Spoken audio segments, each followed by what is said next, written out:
Daddy's કિચનમાં આપનું હાર્દિક સ્વાગત છે અને આજે આપણે બનાવીશું કારેલાના સાલની ચટણી. કારેલાના સાલની ચટણી બનાવતા પહેલાં આપણે એને મીઠાના પાણીમાં પલાળી દઈશું. મીઠાના પાણીમાં 5 થી 7 મિનિટ સુધી રાખવી, જેથી કડવાશ દૂર થઈ જાય. કારેલા કડવા ખરા પણ નરવા બહુ.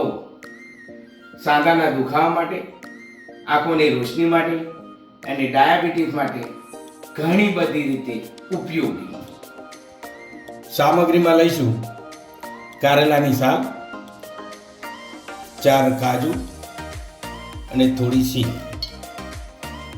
1 ચમચી મીઠું, પછી 2 ચમચી મરચું, 1 ચમચી ધાણા પાવડર, 1 ચમચી ગરમ મસાલો, 1/4 હળદર અને 1/4 હિંગ. ગ્રાઇન્ડ કર્યા બાદ હવે આપણી ચટણી આવી દેખાશે. હવે આપણે ગેસ સળગાવીએ અને ઉપર કઢાઈ મૂકીએ. 1 ચમચી જેટલી રાઈ નાખીશું. 1.5 પરી જેટલું તેલ રેડીશું. રાઈ ફૂટવા લાગી.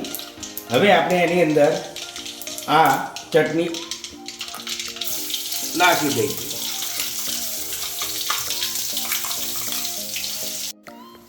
વધેલી ચટણીમાં પાણી ઉમેરી ફરીવાર એને ગ્રાઇન્ડ કરી દઈએ. આવી રીતે સંપૂર્ણ ચટણી મિક્સ થઈ ગયા પછી એને એડ કરી દઈએ. મિક્સ થયા પછી એને ધીમા તાપે થવા દેવી 5 મિનિટ સુધી. તમને વધારે પડતું કડવું લાગે તો એની અંદર તમે થોડી ખાંડ નાખી શકો.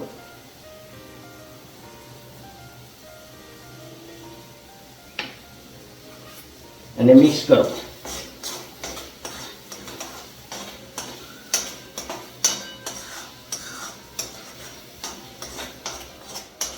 હવે ફાઇનલી આપણી ચટણી તૈયાર થઈ ગઈ છે. હવે એને બાઉલમાં સર્વ કરી.